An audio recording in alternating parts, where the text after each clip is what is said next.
She asked me in the paint aisle on a Wednesday afternoon, holding a color swatch she wasn't even looking at. "Dean, can you be the father of my baby just for one day?"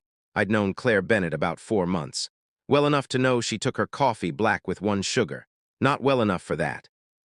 I set the box down in my hands. "Only if you tell me why."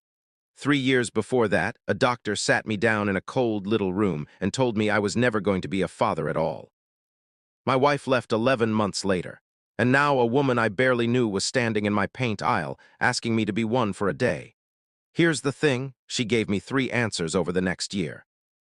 Each one truer than the last, and the realest one didn't come from her at all. It came from a 6-year-old sitting on a stool behind my register. Let me back up. My name's Dean Whitaker. I'm 34. I own Whitaker Hardware on Main Street, in a town of 4,000 people in central Ohio.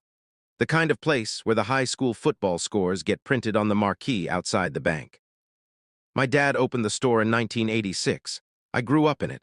I know where every screw in that building lives.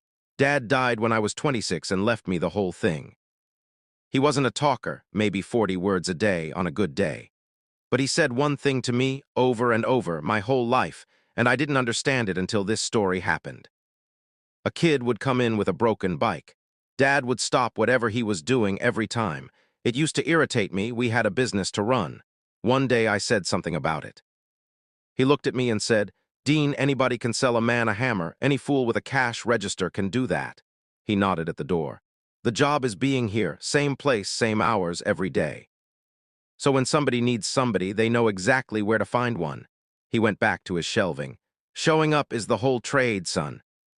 Everything else is just inventory." Now the part I don't tell people. I got married at 28. Her name was Rachel. We wanted kids immediately, both of us badly. 2 years, nothing happened. We got tested. It was me, the numbers weren't there. We tried the other roads, none of them took. Somewhere in year 3, I watched my wife look at me across a kitchen table with an expression I'll never forget. It wasn't cruelty, that's what made it so bad. It was grief. She was grieving a kid that didn't exist, and I was the reason. She left 11 months later, married a guy from Columbus inside 2 years. They've got 3 kids now. I don't hate her for it. I want to be clear about that. She wanted to be a mother more than she wanted to be my wife, and I've never once thought that made her a villain. It just made her honest. But something in me shut off after that. I stopped dating, stopped trying. I opened the store at 7 and closed it at 6, 400 times a year, and told myself that was a life. A man alone in a building full of things other people needed. 34 years old, never going to be anybody's dad. Everybody in town knew it, because everybody in a town like that knows everything. That was me when the Bennetts walked in. Charlie Bennett was 6. He started showing up in September. His mom worked at the insurance office 2 doors down, and school let out at 3:15, and the office didn't close till 5. There's a gap in there that every working single mother in America knows about. So Charlie sat in my store. First day he stood in the doorway like he wasn't sure he was allowed. Small for 6, cowlick sneakers with a hole starting at the toe. "You lost," I said. My mom said, "Wait here." "All right." He stood there 20 minutes, wouldn't sit, wouldn't touch anything. So the next day I dragged the old stool out from the back, my dad's stool, the one he sat on for 30 years, and put it behind the register. "That's yours." The kid looked at that stool like I'd handed him a car. Second week, I had a coffee can full of mixed screws somebody dumped out. I set it in front of him with 3 jars. "Wood screws, sheet metal, drywall, can you sort?" "I don't know how." "Neither did I, somebody showed me, I'll show you." Took 10 minutes. That kid sorted screws every afternoon for 2 hours after that. Dead serious, tongue out the side of his mouth like it was open-heart surgery. Third week, I made him a name badge. We've got a machine in back for the store, we all wear them. I punched one out that said Charlie, assistant manager, asterisk, and clipped it to his shirt. I want you to understand what that kid's face did. Nobody had ever given him a title before. He wore that badge to school every single day for a year, slept in it once, Claire told me later. That's how it went for 4 months. School bus, my store, the stool, the screws, the badge. He'd tell me about his day. I'd hand him things. Dad's whole trade, I was just asterisk there, asterisk. Same place, same hours. I never once thought of it as anything. I liked the kid, that was all. His mother, Claire, would come get him at 5, apologizing every time. Dean, I'm so sorry, he's got to be in your way. I'll figure something else out. Claire, he's the only employee I've got who doesn't steal. That got me a laugh, first time I ever heard it. I thought about that laugh more than I should have, driving home to my empty house. Claire Bennett was 32. Dark hair, always up in a clip, always moving. She had that thing single mothers get where they're running a war and smiling through it. She'd been alone with Charlie since he was 2. I never asked about the father. Not my business, not my way. 4 months of that, then the paint aisle. She came in on a Wednesday around 4, and Charlie was on the stool, and she didn't go to him. She came down the paint aisle to me instead, grabbed a swatch off the rack and just held it. Her hands were shaking. Only if you tell me why, I said. She let out a breath. Charlie's school Friday morning, they do a thing called Donuts with Dad. I knew exactly what that was. If you didn't grow up with it, it's real. American elementary schools do it. Dads come in at 7:30 in the morning, sit at the little tables in the little chairs, eat a donut with their kid, and go to work. I was that kid once. My dad had a store to open at 7, and Donuts with Dad was at 7:30, and he came anyway. Both years. Closed the store, lost the morning, sat in a chair built for a first grader, and ate a donut with me. Showing up is the whole trade. He's the only one, Claire said, her voice going to nothing. 22 kids in that class. Every single one has somebody, a dad, a grandpa, an uncle, a stepdad, somebody. And Charlie's got nobody. And he's got to sit there and I can't. She stopped, pressed the swatch to her mouth. I've got no father, I've got no brother, my dad's gone. There's no man in that boy's life except, she stopped again.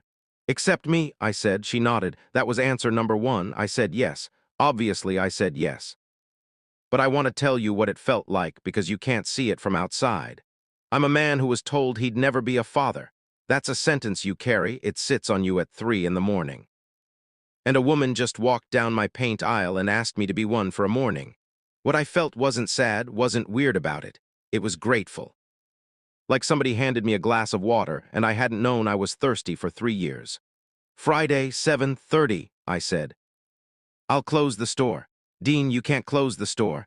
Claire, my dad closed the store. Friday morning, I put on a clean shirt and sat in a chair built for a 6-year-old. Knees around my ears, and ate a chocolate donut off a paper napkin. And here's where the second answer showed up, because it hit me about 4 minutes and that something was wrong. The other kids knew me. Not knew asterisk about asterisk me, knew me. A kid at the next table looked over. Are you Charlie's dad from the hardware store? I'm Dean. Charlie says you have a machine that makes name tags. Another kid. Charlie says you let him use the box cutter. I did not. Correction issued. Then a little girl said, Charlie said his dad was going to come. He said it a bunch. Everybody said he was lying. I looked over at Charlie Bennett. 6 years old, name badge on his shirt, sitting up so straight his back wasn't touching the chair, face absolutely glowing, owning that room. And I got it. That kid had been talking about me for months. Not making up a dad, not inventing some fake astronaut father like kids do. He'd been asterisk describing asterisk me, the store, the stool, the screws, the badge. Every detail true, he'd just been using the wrong word for it. I got through that hour, don't remember much of it. Then I walked out to the parking lot, sat in my truck, put both hands on the wheel and cried harder than I did at my own father's funeral. Claire was waiting by her car. She'd seen my face. You knew, I said. She started crying too, right there in an elementary school parking lot at 8:15 in the morning. His teacher called me in October, said she was worried. Said Charlie kept telling the class about his dad, and she knew there wasn't one. She thought he was, I don't know, dissociating, making things up. Claire wiped her face with her sleeve. So I sat him down, I asked him, and he told me all about his dad, and it was you, Dean. Every word out of his mouth was you. She was shaking. I've known since October. I let it happen anyway because I couldn't stand to take it away from him, and I couldn't figure out how to tell you, and I've been so ashamed. Second answer. She hadn't picked me because I was the only man available. She picked me because a 6-year-old already had. Now, you want to know what makes a small town a small town? Word travels. Charlie's actual father found out about Donuts with Dad by Sunday. His name was Trent. He lived 2 towns over 35 minutes, which I want you to hold on to. 35 minutes. He'd left when Charlie was 2. He had a new wife and a new baby, and he had never once in 4 years driven those 35 minutes. He drove them on Monday, walked into my store at 4 in the afternoon like he owned it. Big guy, sunglasses pushed up on his head indoors, which tells you most of what you need to know. Charlie was on the stool. I saw the kid's whole body go small. 6 years old, and he already knew how to make himself small. "Charlie," I said, "go in the back and count the paint stirrers for me." He went, "Good kid." Trent Bennett looked around my store, smiled, and said, "So you're the guy. I'm Dean. You're playing house with my son." And then he did the thing people like that always do. He reached for the truth and pulled out every part of it that made it sound ugly.